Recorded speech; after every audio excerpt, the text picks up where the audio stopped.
You overslept, my brother said. We called you like crazy. I checked, no calls. Then my cousin accidentally sent a video. Everyone clinking glasses and Seychelles, captioned, "We finally ditched him." I just commented, "Thanks for the confirmation." That night, I canceled the $29,800 villa reservation booked under my card. 2 days later, I got a voicemail. They took Dad. I didn't respond. I was already on my way. With something they forgot existed. You overslept, my brother said. That's all he said when I called him back, groggy, confused, sun bleeding in through half-closed blinds. We called you like crazy, he added, sounding annoyed. Maybe if you didn't sleep like the dead, you'd be here. I checked my phone. No missed calls. No texts. No voicemails. Just silence. The kind that weighs heavy after betrayal.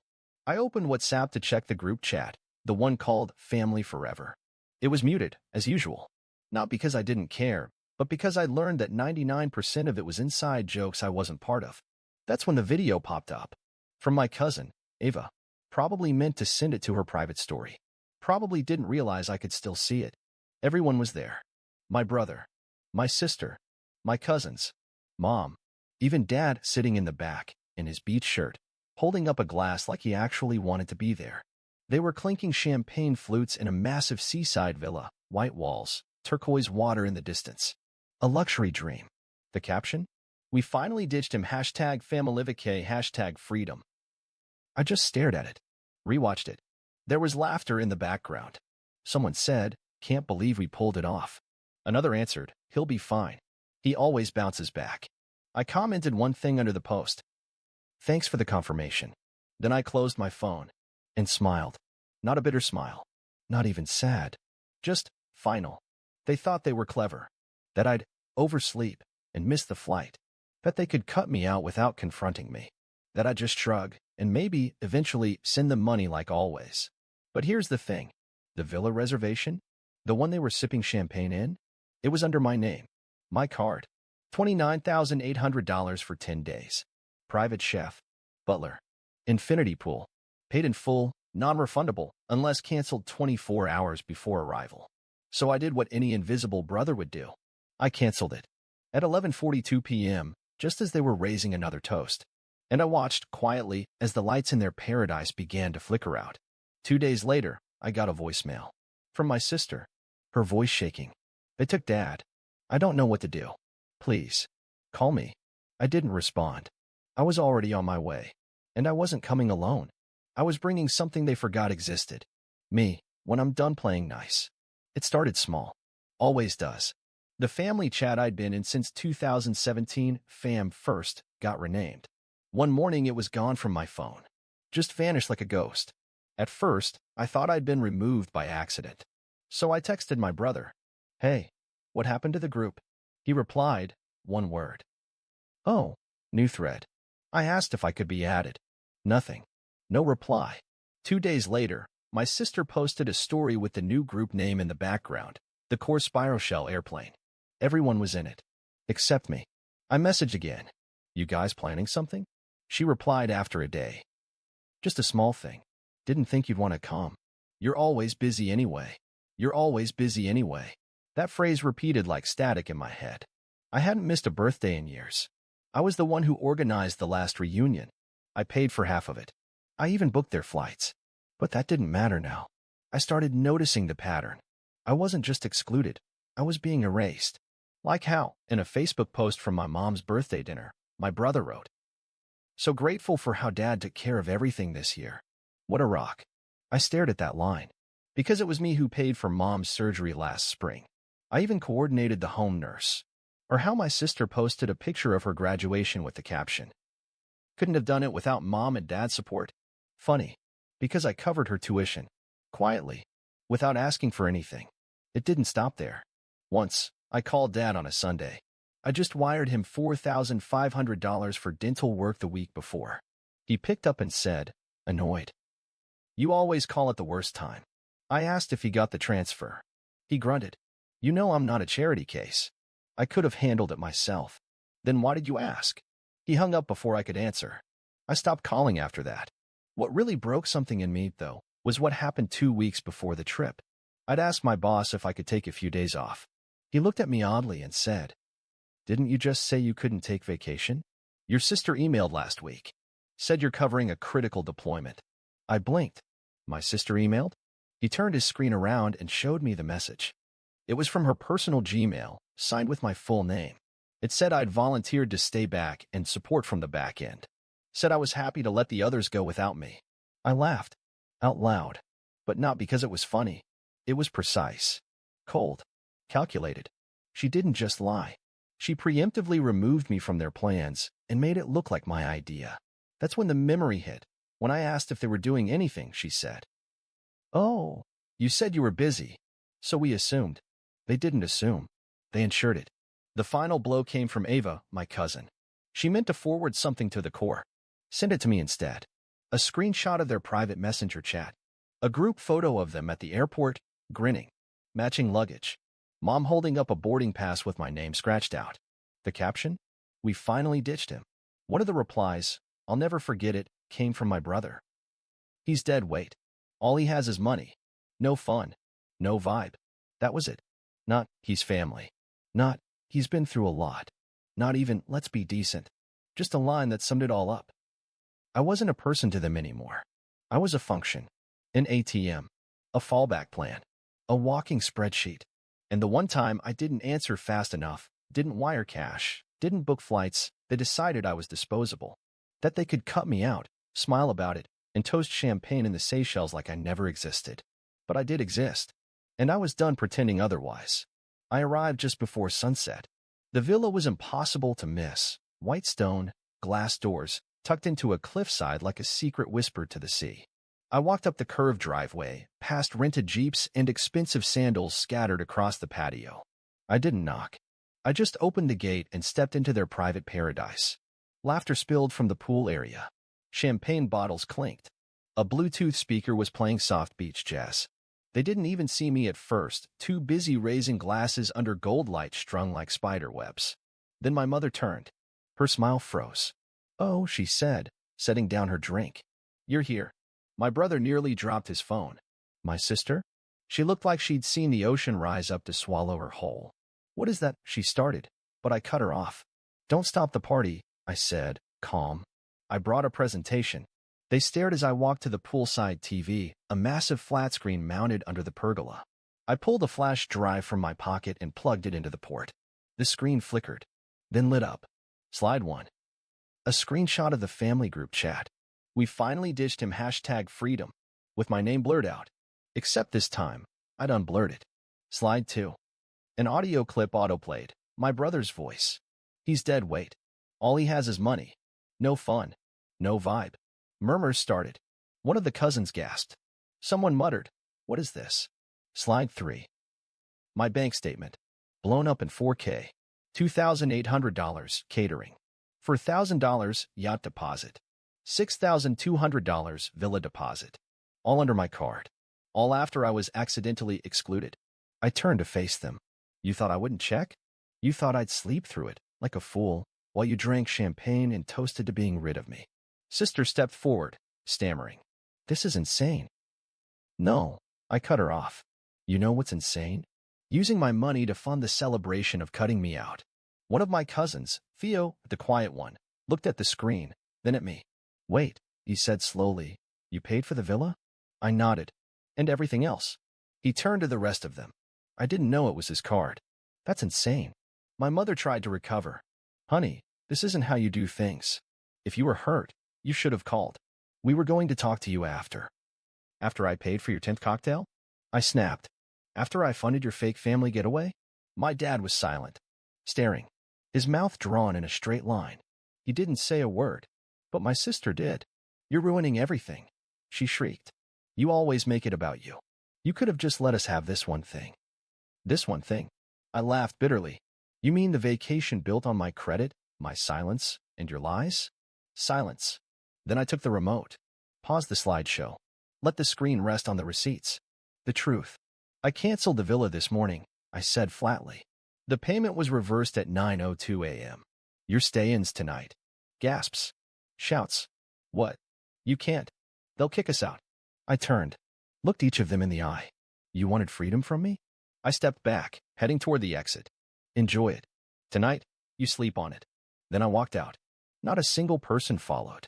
And behind me, paradise began to collapse, one entitled shriek at a time. After I walked out of the villa, silence didn't follow me. It exploded behind me. At 9:12 p.m., I got the confirmation email. Your cancellation has been processed. All services suspended.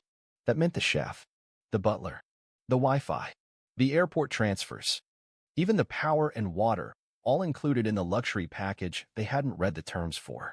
They were halfway through a midnight charcuterie board when the lights went out. Someone screamed. Then the AC died. The music stopped. The champagne fridge buzzed and went still. I later found out that Mom called the concierge, slurring into the phone. There's been some mistake. We're still staying here. My son just had an episode, that's all. He replied. Ma'am, the reservation was made in his name. He canceled it. We've given you 1 hour to vacate. She cried. Of course she did. My sister screamed at the staff, called them thieves. My brother offered a deal if they just let them stay until morning. One of the cousins tried to bribe a driver. No one cared. By 11:30 p.m., they were standing in the driveway, barefoot, bleary, defeated, dragging designer suitcases across gravel. Ava, the same cousin who sent that "we finally ditched him" post, tweeted at 1:07 a.m. Power went out. Villa kicked us out. Whole family's unraveling. Karma's real. She didn't tag me. She didn't need to. 2 days later, they landed back home. Not first class. Not even business. Economy. 1 row from the bathroom. No upgrades. My sister lost her luggage connection in Paris. My mother threw up on the second flight. My dad drank straight from a duty-free vodka bottle in silence. Their bank cards kept failing, one after another. I'd locked every shared account, froze every backup payment method, reversed everything I could legally touch, and I touched it all. When they finally stepped through the door of their house, there was no power, no gas, no groceries. The fridge beeped empty. The Wi-Fi router blinked like a dead heartbeat. A single yellow post-it note waited on the door. Just 5 words. Not my problem. Not anymore. They didn't try to call. At first. But I knew the panic would build. And it did. My mom posted on Facebook 2 days later. They framed it as mental illness. I call it finally setting boundaries. He's always struggled in silence. We tried to help. The post had a stock photo of a crying man and got 42 sympathy reacts in 3 hours. My sister uploaded a reel, mascara smudged, sad music playing. She said, sometimes the strongest people fall the hardest. We still love him, but we're scared. My inbox exploded. Old classmates, distant aunts, even my ex. Hey, I saw what your sister posted. You okay? Did you really cancel the whole trip? I always knew your family treated you weird. I didn't reply. I opened my notes app instead, and I started writing. 3 days later, I posted it. On Twitter, LinkedIn, Facebook, TikTok, Reddit, everywhere. The post was titled, "Here's how I paid to be erased." I attached everything. Screenshots of the "we finally ditched him" messages. Voice memo of my brother. He's just money with a name. Screenshots from my bank. Proof of my sister emailing my boss to block my vacation. A screen recording of my card being used to pay for their yacht while I was asleep. And then, one photo. Just one. The last one I ever took at the villa. Them, smiling, drunk, arms around each other, while I stood in the background, blurred and cropped. My caption. This was the last photo I took before I hit cancel. They never saw me then. They see me now. It went viral in hours. Over 12,000 shares. 3.8 million views on TikTok. News outlets reached out. Podcasts met me. People I'd never met commented. You're not alone. My sister did this to me. Thank you for showing what family can really mean. Not dead weight, dead real. Following. Supporting. Standing with you. I didn't answer a single message from my family. But they kept trying. 94 unread messages. Some angry. Some apologetic. Some manipulative. Let's just talk. You're taking it too far. Dad might have a heart attack from the stress. Funny. He didn't seem so fragile with that vodka and Seychelles. I blocked every number. Every account. Every backup. Then I did what they never expected. I built something out of it. I launched a podcast. Title, Bank of Silence. Tagline, when the money talks, and so do we. First episode. EP 1. The price of being the quiet one. By week 2, I had 60K followers. By week 3, sponsors. By month 2, a publishing offer. People sent in stories. Survivors. Siblings. Ex-children of narcissists. Burnt-out breadwinners who were told, "You're the strong one," until they broke. I moved cities. New number. New bank. New circle. My life got smaller. And better. Then, one night, I got an email from my sister. Subject line. Please. The message. I don't know who we became. I don't know why we did what we did. Please. Just answer. One line. Anything. I stared at the screen. Then I opened my old screenshots folder. I attached one image. The very first post she ever made on that trip. We finally ditched him. And I hit send. No words. No reply. Just that. She gave me the punchline. I made sure she got to live with it. Some mornings hit different. This one did. No buzzing phone. No calendar invites. No ping from a family group chat I didn't belong in. Just sunlight, the bitter smell of black coffee, and my own breathing unbothered. I stood in the kitchen of my new apartment.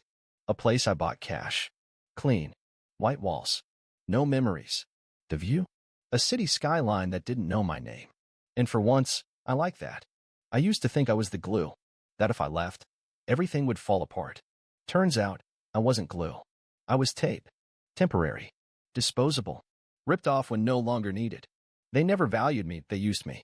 Not because I was weak, but because I was quiet. Efficient. Convenient. The human version of a standing order. And the worst part? I let them. I said yes when I meant no. I paid when I was in debt. I smiled when I was breaking. And every time I stayed silent. I taught them how to treat me. That was my part in the story. But no more. They don't know my new address. They don't have my new number. And if they try to reach me, they'll get a wall made of receipts and silence. Last week, I got a message from a distant cousin. Aunt Linda had a fall. She wants to hear your voice. Nice. But Aunt Linda also called me a selfish little calculator in that group chat when I canceled the villa. So, I took a screenshot of that exact line from the chat, printed it, wrote one line below it. This is the voice she gave me. Then I mailed it back, certified. I also archived every shared file I had with them. Every birthday photo. Every family reunion folder. Gone. Deleted the Google Drive. Cleared my iCloud. Backed nothing up. If it didn't include respect, it wasn't worth saving. Then I logged into Facebook. Changed my bio. From loyal son, proud brother, family always, to former donor, current human. And yes, I sent them something.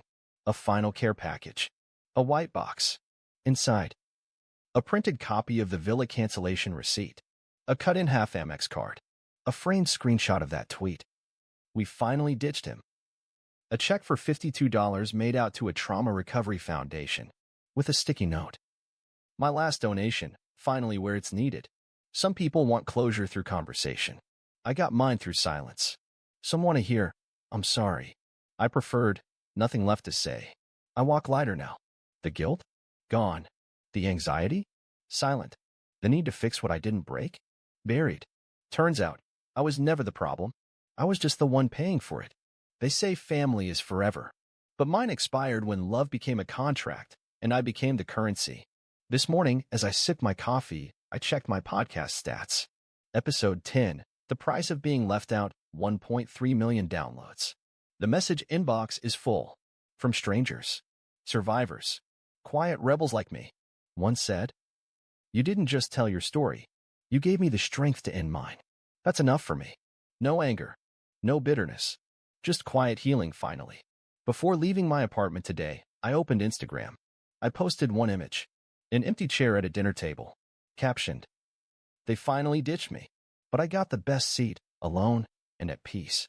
Then I turned off my notifications and left for my first day completely and beautifully unavailable.